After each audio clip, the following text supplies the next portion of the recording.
পরিবার নিয়ে আমরা একটু ব্যস্ততা ভালোভাবে উন্নয়ন করতে পারেনি আর খুব অসুবিধা বেশি আছে। একটা সরকারি কলেজ আমাদের নাই। নির্বাচনের হাওয়া লেগেছে বগুড়া ৩ আসনে। প্রতিশ্রুতির মিছিল আর নির্বাচনী ব্যানারে ভরে উঠেছে এলাকা।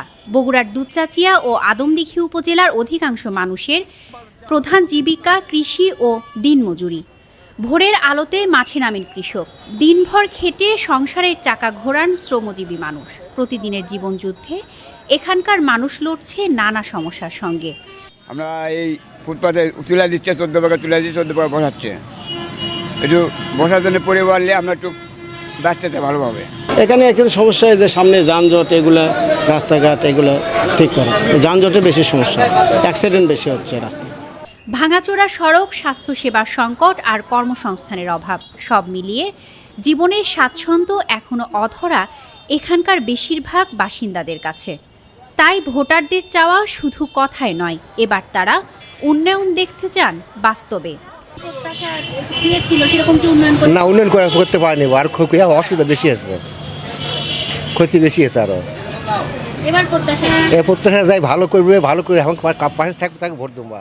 দুপচাচিয়া ও আদমদীঘি উপজেলা নিয়ে গঠিত বগুড়ার ৩ আসন। এই আসনের মোট ভোটার সংখ্যা ৩,৩১,৫৪০ জন। এর মধ্যে দুপচাচিয়া উপজেলায় 1,56,204 জন ও আদমদীঘি উপজেলায় ভোটার সংখ্যা 1,75,336 জন। এ আসনের ভোটারদের আশা, ভোটের পর বদলাবে এলাকার চিত্র, বাস্তবায়িত হবে উন্নয়নের স্বপ্ন। তরুণ ভোটারদের প্রত্যাশাও কম নয়, তারা চান একটি দুর্নীতিমুক্ত বাংলাদেশ। আমরা চাই দুর্নীতিমুক্ত বাংলাদেশ এবং আমাদের যে সকল ভাইয়েরা শহীদ হয়েছে তাদের বিচার চাই আগে। আগামীতে যারা নির্বাচনের মাধ্যমে দেশ পরিচালনার জন্য আসবে তাদের কাছে আমাদের প্রত্যাশা যে প্রাইমারি লেভেলের জন্য ধর্মীয় শিক্ষাটা বাধ্যতামূলক করা হয় আগামী দিনে।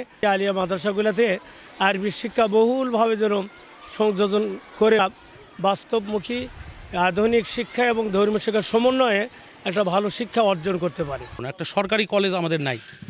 এখানে একটা সরকারি কলেজ তালোড়াতে করা হয়েছে, আমাদের দুপচাচিয়াতে সরকারি করা হয়নি। এটা আমাদের প্রাণের দাবি ছিল, যেটা আমরা আজ পর্যন্ত আমরা পাইনি। এবারে এই আসনের বিএনপির মনোনীত প্রার্থী আব্দুল মুহিত তালুকদার ও জামায়াতের মনোনীত প্রার্থী নূর মোহাম্মদ আবু তাহের। বড় এই দুই দল ইতিমধ্যে প্রচারণাও শুরু করেছেন। তবে প্রার্থী যেই বিজয়ী হোক, সাধারণ জনগণের প্রত্যাশা তাদের নিজ উপজেলার উন্নয়ন। স্মৃতি সঞ্চয়িত অর্থী, দৈনিক করতোয়া।